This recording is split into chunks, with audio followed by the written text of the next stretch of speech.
What's up? Incredible, loved, and valued people. My name is Mae McDaniel, and I am just so over the moon that you are here on the Compelled podcast. Friends, this is a good day to have a good day, and one of the reasons why is because Grace Valentine, the one and only, a sweet sister and friend of mine, is on the podcast with us today, and to say that I'm excited for our conversation is the simplest way that I could put it. Grace, I'm so excited that you're here. Emma, thank you so much for having me. It's such a joy. I know we both, our schedules and things just kept coming up all the weeks before this, but I'm so glad we're finally getting to do this. And I just miss you. So it's so fun for me to hear your voice and be able to chat. I know, me too. It's crazy to think that the last time we got together, we were like on a road trip trying to get from Atlanta to Nashville and beat the time change. And that's like the last time we hung out. Yeah, AG's wedding too.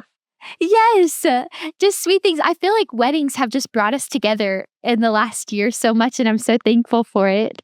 It's always so funny when you become mutual friends with people, and like it was a God thing because it's not like we introduced each other to these people, but it's so cool how like we've intertwined with so many similar friendships, and that's probably what we're going to even be talking about. But friendships are so good for the soul, and friends of friends and the going together to weddings to celebrate can really bond you with someone. And yes, a road trip is always a good way to get to know someone better. And I'm thankful for our road trip and our Chipotle stop and everything. Me too. I'm so grateful. I would love to know, what is something that made you smile today? I love that question. I just got back from a bachelorette with some college friends yesterday.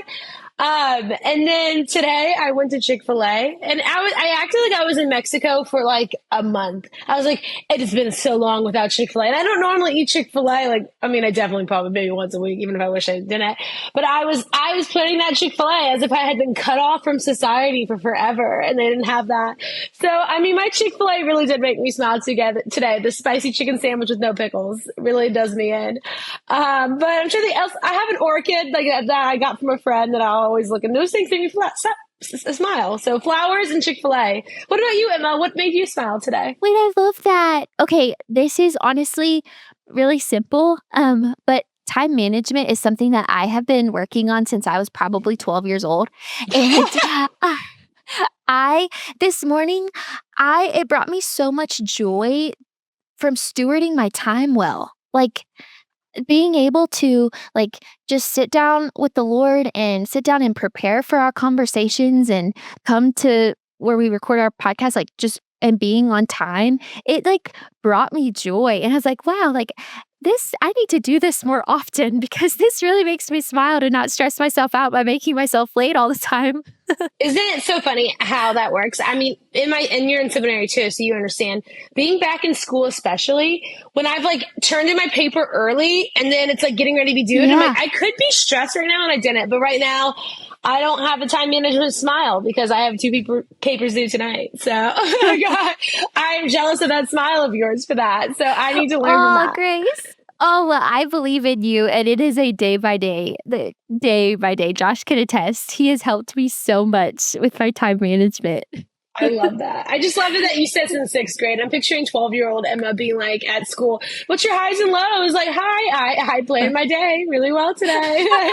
That made me smile today. Yeah. But no, something that you said, I was like, man, I don't know, that just speaks to this season so much of how you and I have gone to the fact that we've gotten to see each other through weddings. And this past weekend, something that made you smile is that you went to a bachelorette party. It just makes me think of the fact that, especially after you graduate college, you are almost hyper aware of the different seasons that you and your friends are in. I think that whenever you're in school, you and your friends are in different seasons because you have the commonality of school, you almost aren't as fixated on the fact that y'all are navigating different things and that you're experiencing different things. But whenever you leave, whenever you graduate, it's like, whoa. Have you experienced that, of just being more aware of, well, my friends are in different seasons than I am. My friends are having bachelorette parties because they're getting married. How has that made you feel? Yeah. You know, it's so funny. My roommate for this bachelorette, so some of my college friends. And so my roommate was also one of my best friends from college. And she's a mother Yeah. of three now. And so she was pumping, like getting, which, you know, as a mom, like, so it'd be like every 3 hours she would need a pump, which like get her breast milk, like ready. And I was like, wow, we are in such different seasons right now. I'm over there like, ooh, do I wear red lipstick or pink? And she's trying to plan out her pump time, you know? And it's funny because these are the people I would get ready for like formals with in college. You know, we'd layer mascara, we'd wear Oh, chokers when chokers were in style. And so, yes, it's so easy in your 20s, especially your mid to late 20s, to see the differences in seasons. And there's been times when I graduated, when it was like the first wedding season, and then like by my mid 20s, 25, I felt like hopelessly single. And I was celebrating all these friends getting these amazing blessings. And those were blessings I was praying for. So I was having some resentment of resenting God. And even without realizing it, the jealousy will cause you and someone that you care for to just not look at each other the same. That when you are jealous, you're not looking with the eyes of the Lord. You're not seeing her for the blessing she's been. You're seeing her as a competition and not a teammate. And so I realized at a certain season in my life that these people I was close with, I was competing against my teammates. And so there's a way that you can either look at your differences in your seasons to make you better or bitter. And so like this weekend, I'm like, oh my gosh, what is pumping like? Like, I'm going to want to know this for one day. Like, I'm not holding it being like, man, I wish I had 3 babies. I'm looking at it and be like, there's a blessing in my life today and there's a blessing coming. And so I feel like I've learned a lot about that. I'm sure you can relate to that too, because even my friends who are married, they're the ones who sometimes say, hey, wait, I never got to experience this whole 24 trying to figure out dating and like going to a new city. And they can even look at their blessing of marriage and kids and suddenly wonder if they chose the wrong timeline. And the enemy is so powerful and sneaky, and his number one goal is to lie to us. And so he wants us to be distracted from God's blessings, and he wants us to think that our blessings are like something that is actually a weakness. And so whether that's your marriage, whether that's your kids, whether that's the fact that you're not married or you don't have kids or your life is surrounded by your career right now, or you are living with your family, also a blessing. Doesn't have to be like looked at as a failure. And so I know that's something I've learned. I don't know if you relate to any of that too. no, absolutely. I have experienced the reality that as you walk through different seasons, I sometimes will find myself not just comparing, but I think sometimes because my story is not what I thought that it was going to be. I ended up dating and getting engaged and getting married and having my sweet Margot at a pace and in a time frame that like I thought I was going to be the last one. Like I just never thought that that was going to be my story, and I'm so grateful to the Lord for it. But I think that sometimes it can be easy to maybe to find that space in between, like being excited and grateful for the gift that the Lord has given you, but also being empathetic and aware of people who are super close to you that maybe haven't experienced what you are and they really want to. I would love for you to speak into that. Like, how do you go about maybe you're experiencing things that people in your life really desire? Like, you are experiencing getting into that relationship, or maybe you did get the positive pregnancy test, or those next like big milestone seasons. And you want to continue to be really good friends, but you also want to be so tender with their hearts of like, hey, like I'm aware that we're in different seasons, and maybe even I'm experiencing something that you really want. Or maybe from the other side of it, I'm not experiencing something that I really want and you have. Like, how do you go about being good friends and rejoicing with those who rejoice and being empathetic and not letting comparison creep in? Or I know for me, sometimes watering down my joy or hiding my gratitude for what the Lord has done because I so badly want to make sure that the other person knows that like I see you. Does that make sense? Yes, it does. And I think the truth is we've all been in both positions. We've all been the one who doesn't have something, and then we've all had something. And so it's like the way that you also empathize when you don't have something, and like your contentment will help you celebrate both others better and yourself better. Like being content in your life and giving thankfulness to the Lord will always like increase your joy in whatever seasons. I think we forget that contentment isn't even just for when we don't have things. I think we have to also be content and be aware of our blessings when we have those things. And so I know for me, especially because I've always been a single friend, like even now that I have a boyfriend and I have friends who are single, I'm like, I never want to say the annoying things that I used to hear. Like I never want to be here, like, why don't you just try this? Because like that would always set me off. And so I'm even walking this line of, I don't want to make them feel negative, but I want to sit there with them in that feeling. And I think it's about inviting yourself into their life, asking questions. I think my favorite thing about the conversation Jesus had with people who lived wildly different lives is he first just asked them questions. He was first just sat with them at the dinner table.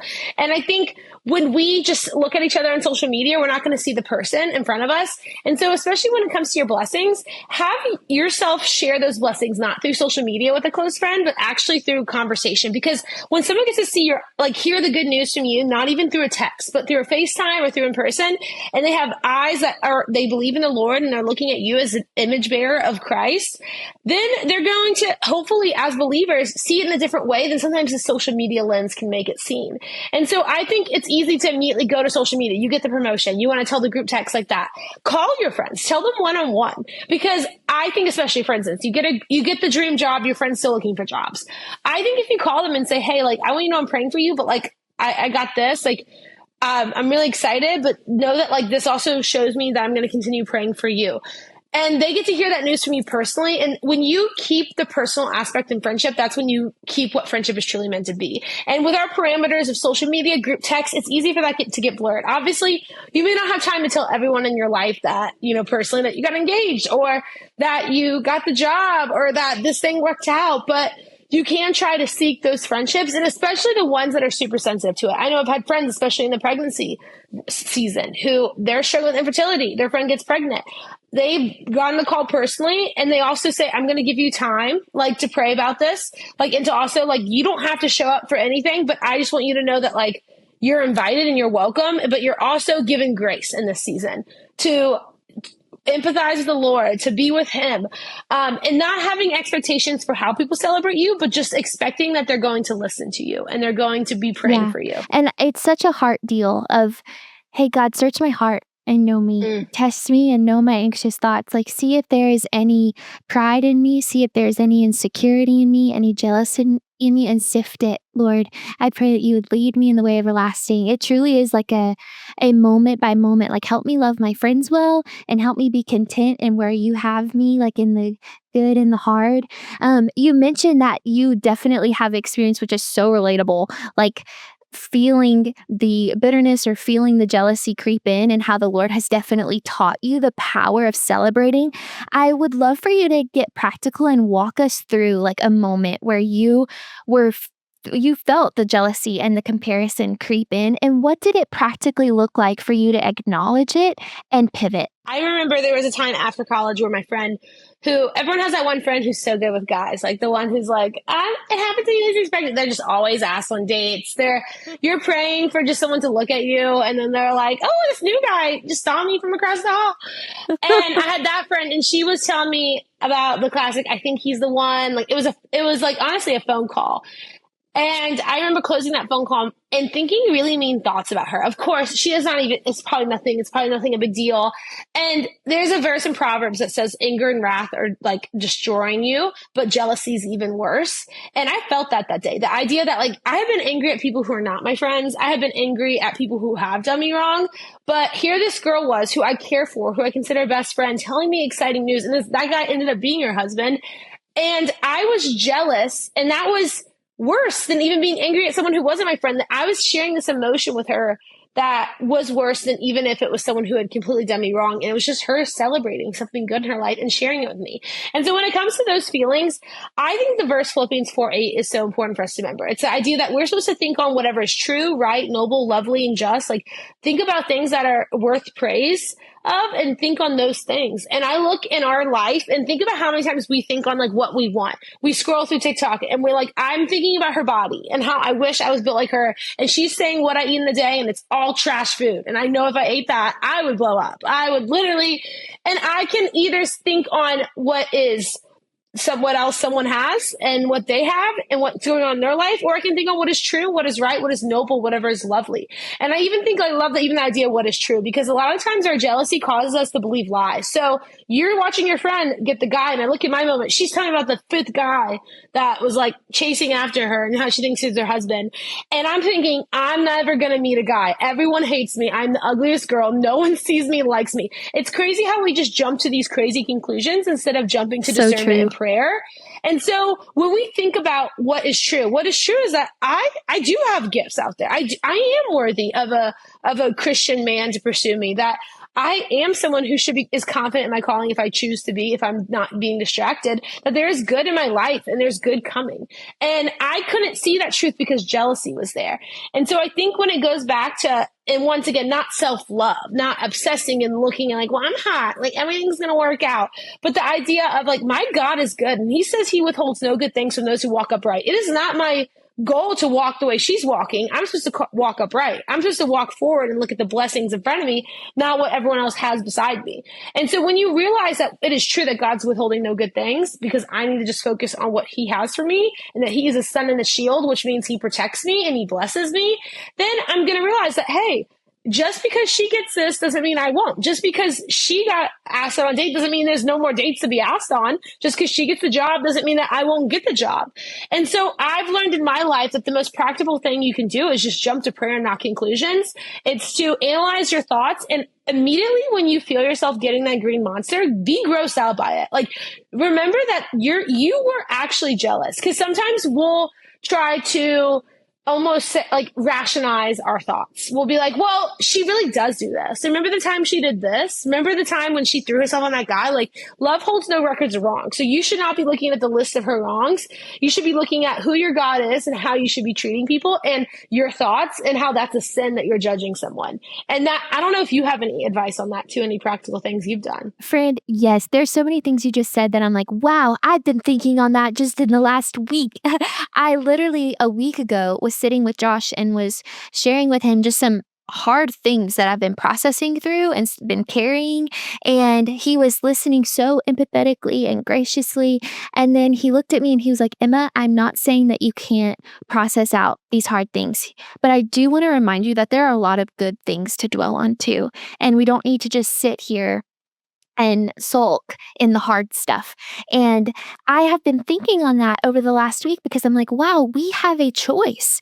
We have a choice on what we dwell on. And it led me to think on what you were just quoting of Philippians 4:8, to think on whatever is true and lovely and noble. And it doesn't mean that there may be things in my friendships that cause me to feel a certain way. It may not mean that I'm navigating something with my sisters that's like, gosh, this is hard. Like I'm needing help on how to discern this in my day to day. Or I have a conversation coming up that like, it's making me anxious. It's making me nervous.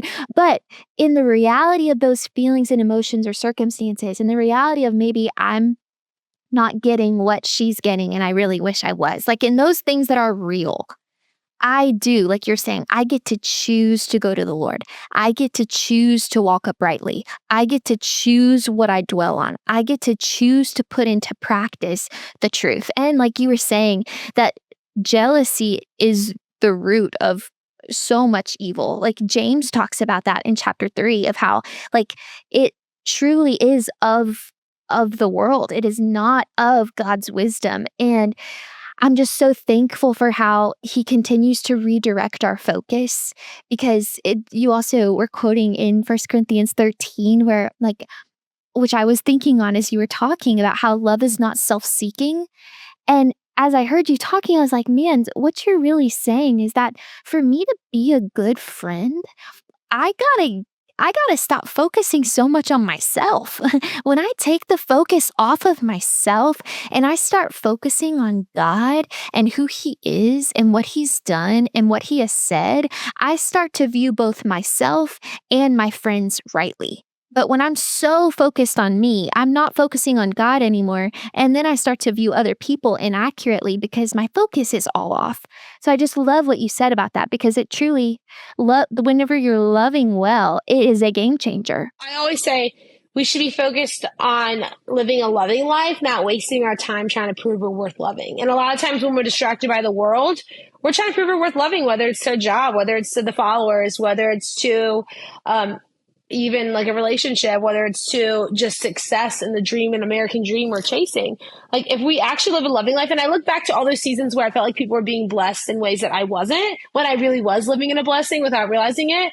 And there were times when I was like, yes, I do want a boyfriend. Yes, I would love to meet my husband tomorrow, but I can't change that. So I'm going to go into this wedding and celebrate the heck out of my friends. I am going to get a cute dress, take fun pictures, enjoy the dance floor, wonder what the food is. Ooh, is there a pasta bar? You know, I'm going to embrace that. And when I realized that I can live a celebratory life while also living a waiting life, then I realized that I don't have to wait on the hope of the Lord. Like the hope of the Lord is available for me today. At the end of the day, we're called to wait on the Lord and be of good courage, and he will strengthen our heart. You're not called to wait for a man to walk into that wedding, hopefully also single. You're not called to wait on a job to answer you. You're called to wait on the Lord. So when you wait on the Lord, you also wait with a lot of hope, and you wait with a celebration, that you wait with love, and you wait not wanting anything that isn't from God. I'm so encouraged by you, friend. That's so good. Whenever you say talking about waiting, it makes me think of something that's actually come up a lot in those that I've talked with, those that I've heard from, whenever it comes to a certain struggle that I think is repeated in friendships, and that is wanting to wait for other people to come to us, wanting to wait for others to initiate, wait for others to reach out, desiring to hang out, wanting to wait for others to host the party, to invite us over. And I think sometimes it can be wearisome in friendships whenever we find ourselves always initiating, when we're always the one reaching out. And I was just curious if you've ever felt that way, and how you navigated that, maybe the weariness that came from feeling like you always had to initiate and reach out, and the questions and insecurities that can come from that. Yeah. And I mean, even my whole book, The Better Friend, it started with me feeling like I was the better friend, which there's times when I have tried more. I think it's interesting because somehow we will always see the times we give more, that we showed up more, that we did this, and we don't always see the friendships where we're lacking, that we could also give more. We don't pray for conviction. We just see what we wish we had. And for me, there's moments of a friend. Like there was a moment where a friend was doing that, and I realized that she was actually going through a very hard season. And I think that's why friendship will never be 50-50. There will be a season where you have to give 80. I have friends who have babies, and I don't know what that's like, but sometimes they are tired, and I'm sure you know, the nap schedule's off, they're freaking out, there's a lot going on. When they're not responding to my texts, it actually isn't personal. I sometimes can take it personal, but then if I actually go to her house with food, I'll see a whole different life. I'll see laundry on the floor. I'll see her overwhelmed, and I'll realize it was never that deep. It was never an anti-grace movement. It was, in fact, just someone who had a lot of going on her plate. And so, yeah, I may have to give 80 or 90% in that friendship during that season. And I may go through something where I need her to give 90% one day too. And I think that's what's important, is to realize it's never 50-50. But there is a point in friendship where I do want to tell everyone that you can give grace, but you don't have to give excuses. So if you consistently are feeling left out, if you feel like there is gossip, obviously don't just jump to conclusions. Don't just assume the worst. However, if you consistently feel like that person is never making time for you, you don't need to beg them to be your friend. At the end of the day, we are called to love everyone because of the cross, and it is finished, but we're called to give trust and wisdom, or trust and discernment, and people an invitation to our private moments who we have wisdom about and who we have discernment that we should trust about. That comes from prayer. And so sometimes I've had friendships where it shifted, where we were those girls who would always have each other's back, and I knew they had me, and then they stopped hanging out with me. They ghosted me a little, and it was consistent, and I gave grace, but I could still be aware that the friendship changed without not giving grace. And so I look at those friendships that have changed, and I will always be there. I will always be the one praying for them, but they are not the person that I now tell my private moments to. And I have to find people who are wanting to be my friend. And especially for a while, I think being the single friend, there were some friends who got married and the friendship changed. There were some who got married and it was hard at first, but we figured it out.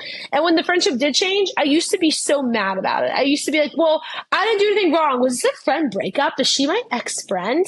And I had to realize she's not the villain in the story. At the end of the day, that friendship was for a season, and that was a beautiful thing. But I also am worth friendships where I don't feel confusion, that God is the God of peace and not confusion. So if you consistently feel confused about where you stand with a friend, and you've prayed about it and you've given a lot of grace in that, then you can also trust the Holy Spirit as your guide, that maybe you do need to come to the conclusion that God is finished with that friendship. And it's not because you're not worthy, and it's not because they're a villain. It's just because time has changed it. And you don't have to beg to sit at a table that the Lord wasn't preparing for you. And you should want to be friends with the people that the Lord gives you who would pick you up at your lowest. And that means that they're also present for your lowest, and they're present in your life. Yeah. Oh, Grace, you shouldn't want to sit at a table that the Lord hasn't prepared for you. That is a word that is so encouraging and convicting. It makes me think of in Romans 12:18, where Paul says, as much as it depends on you, be at peace with everyone. And there's two elements in that just really stick out to me. The first one, though, being as much as it depends on you. And I think that that's been something I've had to wrestle with, is that there is an element of control in our friendships that we have to let go of. And what I mean by that is sometimes I have such a fear of being misunderstood. I desire for people to like me. I desire for people to know my heart, to know where I'm coming from, to understand me. And I think sometimes whenever friendships aren't going the way that I so badly want them to go, but I am working hard to try to make them go a certain way, it's like it's hard to let go of, because this sounds like a stern way to put it, but you want to control your friendships in the sense that you want to control how they think about you, but you can't. You can't control what people think about you. And that leads to the second thing that has really convicted me in that verse, and that is to be at peace with everyone. And I think sometimes we define peace in our friendships with there being total understanding, with there being no conflict, with us being friends for life. And sometimes peace looks like being okay that there was a misunderstanding and realizing that you can't make decisions for that person. Sometimes peace looks like, hey, there was conflict and we embraced it, and it was time for us to part ways.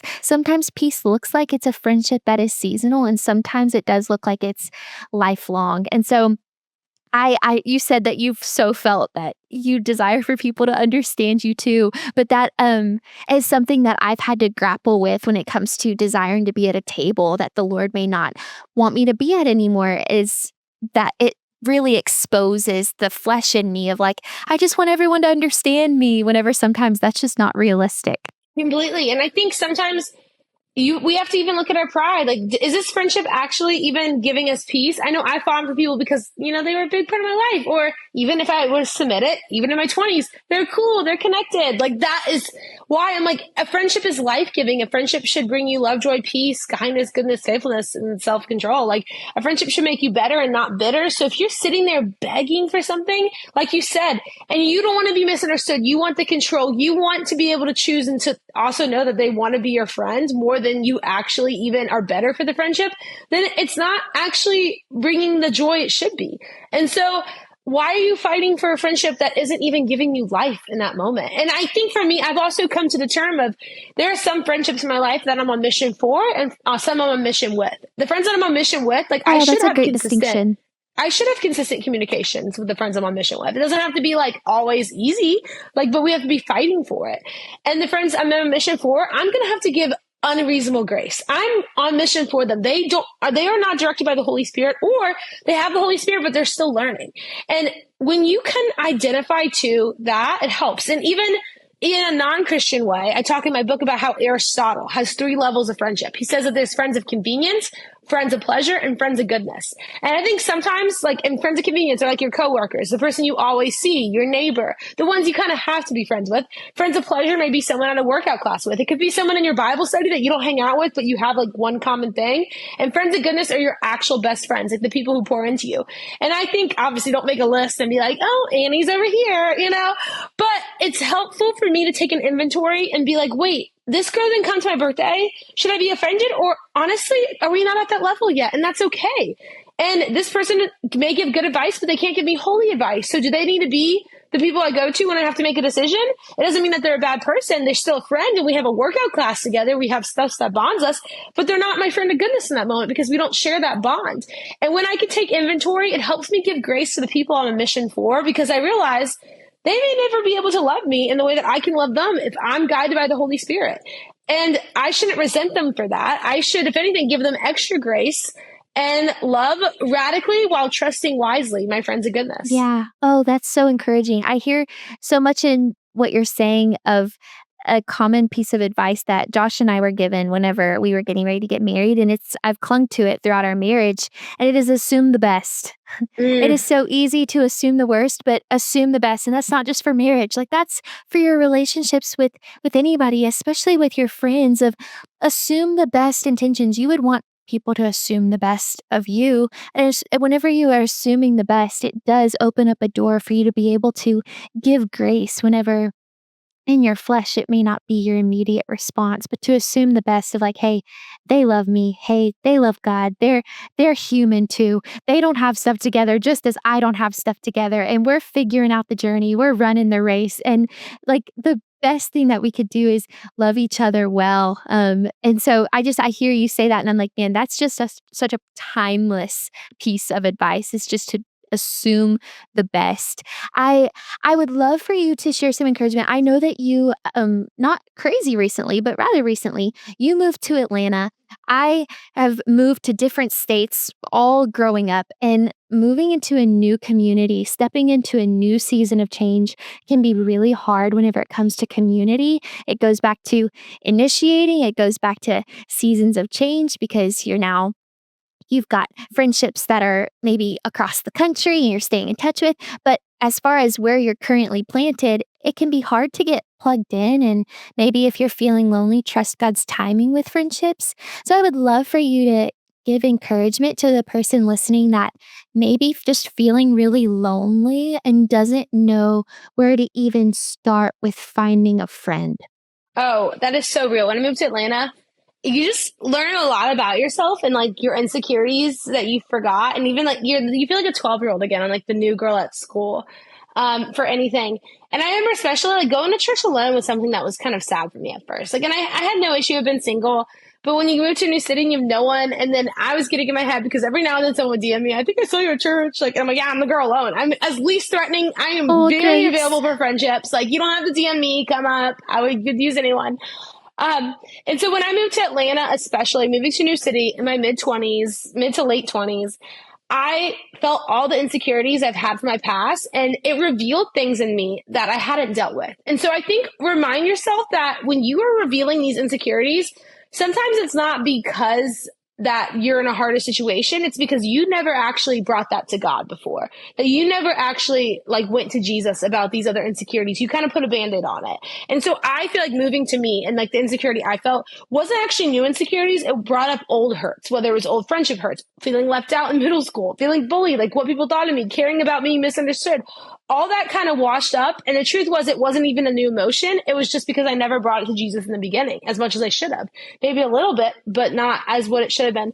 And when you move to a new city, I just think it's important to find a church, find a hobby, and ask people in an awkward way to hang out. So whether it was like Pilates and like talking to the girl next to me, whether it was running, and even my apartment, we have apartment events, and one of my good friends came from just constantly going to the apartment events. We both came alone, and then we're like, do you want to get lunch? It feels like an awkward, like flirt dating. Like you're like, all right, do you want to hang out with me? Like, hopefully I'm not trying too hard, but allow yourself to make it a little awkward. Like, I think we're so scared, like being misunderstood or viewed lowly. And I've had moments where I asked people and we've been to lunch and we never talked again. And it wasn't like we had like a fight. It just wasn't a spark. Maybe, and then I had one girl who she didn't want to hang out again. It wasn't anything like offensive. You have to be very unoffendable when you move and realize, hey, I don't have to beg to sit at a table that the Lord That's has good, prepared Grace. for me. So if this person doesn't want to hang out, it's okay. There's someone else. Like I don't need to be fixated on the people who don't want to be my friend. I need to be eager for the people who do want to be my friends. And so I went through that. And then also I think sometimes with churches, especially as a single person, we can feel extremely left out. And sometimes the young adult communities can even be a little cliquey. And so I felt that way going in. And finally with my church, they just had like a youth middle school retreat, or like middle school and high school. And I was like, can I serve? And even at first they were like, well, because you speak, are you sure you want to serve? And I'm like, yes, I do. Because I also want friends. I want to feel like I belong at my church. Well, They gave me sixth grade yeah. girls. And it was the way that I truly actually felt like I belonged at my church. So that I got to know other people in a similar life stage who were just as eager and excited. I now lead my 6th grade Go Bible study. I led it all year. And I am friends with all the leaders. Our group text is going even more than our Bible study group text because we've gotten to know each other through service. And so I didn't go into service knowing that I was going to be guaranteed as friends. I didn't go into that knowing that there were even people who I was going to be friends with. Like, I didn't know the outcome, but when you just walk uprightly, when you look at how the Lord can use you, when you realize I have this time, like, what can I do for the Lord with this time instead of doing stuff for myself? Like, the Lord will bless that. And there'll be other believers there too in the same season. And so I'm so thankful that I did that because I was scared at first. I mean, I was like, I don't know if my back can handle that bunk bed at camp anymore. I don't know if I still got it, but at 27, 28, but that was a way that worked for me. And so run clubs are great. But I will always say the local church and serving at your local church is the best way to meet people. And even groups like yours, like I know you have Compelled group in Arkansas. I met a girl who was telling me that she struggled with friendships in post grad, went to your group, and now is like, she can do balloon arc. She's like, I hope I get to serve. Like, she also looked at this group that she wanted to be a part of more. And she's like, I want to serve in order to be a part of it more. And so look at how you can get involved in these things. I have a friend in Birmingham who does Feel the Smile events, and it's the same kind of vibe. And so there's so much good that can come as long as you are looking for how God can use you. And so instead of looking for who's going to bless your life, look for how God will let you be a blessing, and then he'll bring blessings too. Grace, I hear you saying, live compelled by the love of Christ. Amen. That's what Compelled. I hear you say.